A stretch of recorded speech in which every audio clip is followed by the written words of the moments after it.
नमस्कार दोस्तों, मैं सोनू ठाकुर आप सभी का अपने steno channel steno with Sonu में स्वागत करता हूं। दोस्तों, यदि आप इस चैनल में नए हैं तो कृपया मेरे चैनल स्टेनो विद सोनू को सब्सक्राइब करें, लाइक करें, अपने दोस्तों के साथ ज़्यादा से ज़्यादा शेयर करें। दोस्तों, आज मैं आपके लिए 80 शब्द प्रति मिनट की गति से डिक्टेशन लाया हूं। चलिए शुरू करते हैं। Ready, start. अध्यक्ष महोदय, देश के स्वतंत्र होने के पहले ही लोगों ने यह कल्पना की थी कि स्वाधीन भारत में शिक्षा व सरकारी कामकाज देश की अपनी भाषाओं में संपन्न होना आरंभ हो जाएगा। स्वाधीन होते ही देश के अनेक विश्वविद्यालयों ने इसी भावना का अनुसरण करते हुए अपनी शिक्षा और परीक्षाओं में हिंदी और क्षेत्रीय भाषाओं को समुचित स्थान भी दे दिया था। हिंदी भाषी क्षेत्रों के अनेक विश्वविद्यालयों में शिक्षा और परीक्षा का माध्यम हिंदी हो चुका था, लेकिन जैसे जैसे समय बीतता गया, लोगों की सोच में अंतर आने लगा। लोग अनुभव करने लगे कि हिंदी माध्यम से शिक्षा प्राप्त नवयुवक सरकारी नौकरियों में उचित मात्रा में नहीं आ पा रहे हैं।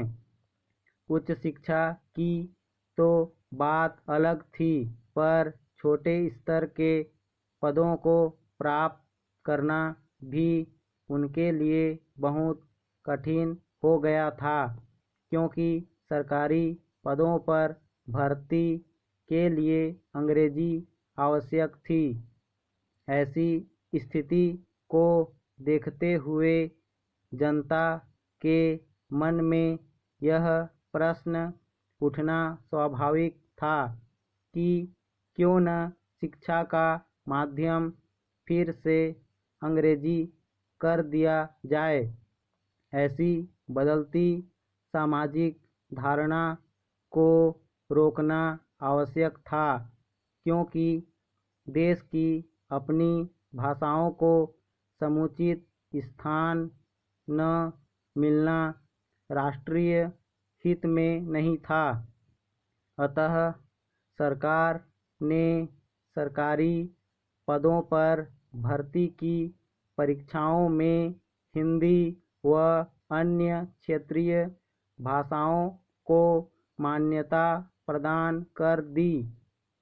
इससे लोगों की सोच में तो अंतर अवश्य आया, परंतु वास्तविक रूप में आज भी हिंदी या क्षेत्रीय भाषाएं उस स्थान पर नहीं आ पाई हैं जहां उनको आना चाहिए था।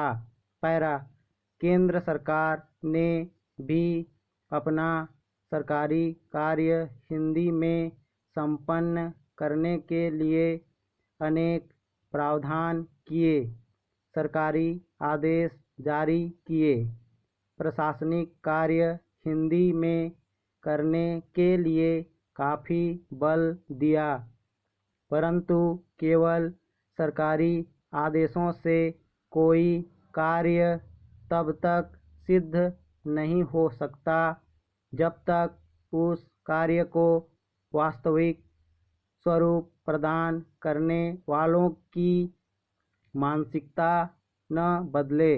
अतः सरकारी आदेशों और व्यवस्थाओं के बाद भी देश की भाषाओं को सरकारी कामकाज में वह स्थान नहीं मिल पाया जिसकी वह हकदार है।